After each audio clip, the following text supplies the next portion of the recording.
Edward Howell joins us, a lecturer in politics at Oxford University, also a contributing writer at The Economist Intelligence Unit. Edward, thank you so much for joining us.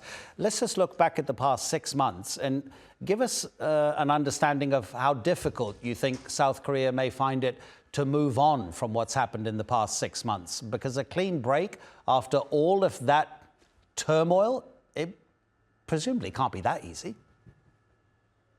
Thank you very much. Well, as we know, South Korea is experiencing intense political polarization. Of course, this was sparked by the abortive declaration of martial law on the 3rd of December last year by the now former President Yoon Suk Yeol.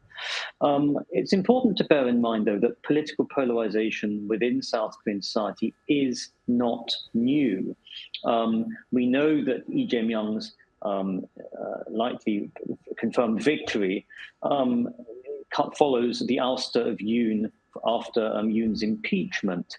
But this is a similar situation to what South Korea experienced in 2017, when the left-leaning Moon Jae-in was elected president in a snap election after the impeachment and ouster of the conservative candidate, conservative president, Park Geun-hye.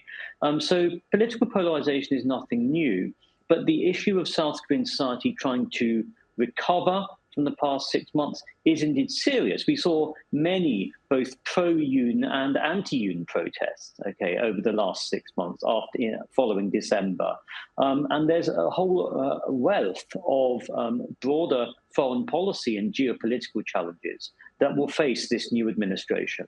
So do you think in Parliament, in terms of trying to formulate these policies, that there'll be a lot of pushback against whoever wins because of there may be a lot of discontent and even anger amongst members of Parliament because of the whole process that the country has been through over the past 6 months? In other words, will that anger then affect the ability of whoever wins to be able to govern and formulate policy?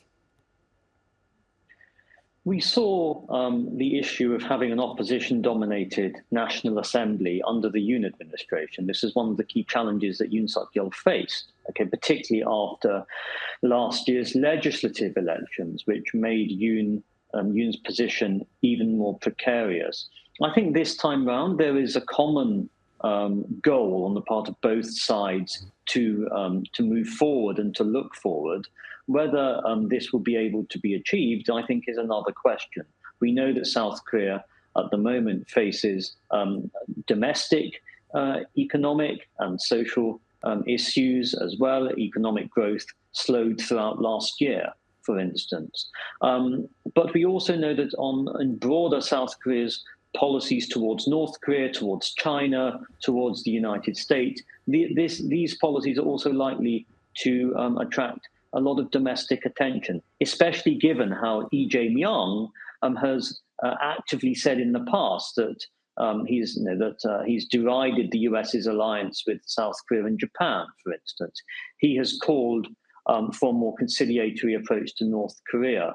And I think this is likely to attract a lot of attention. And making these drastic changes now at a time of global geopolitical change, in my view, is not wise at all.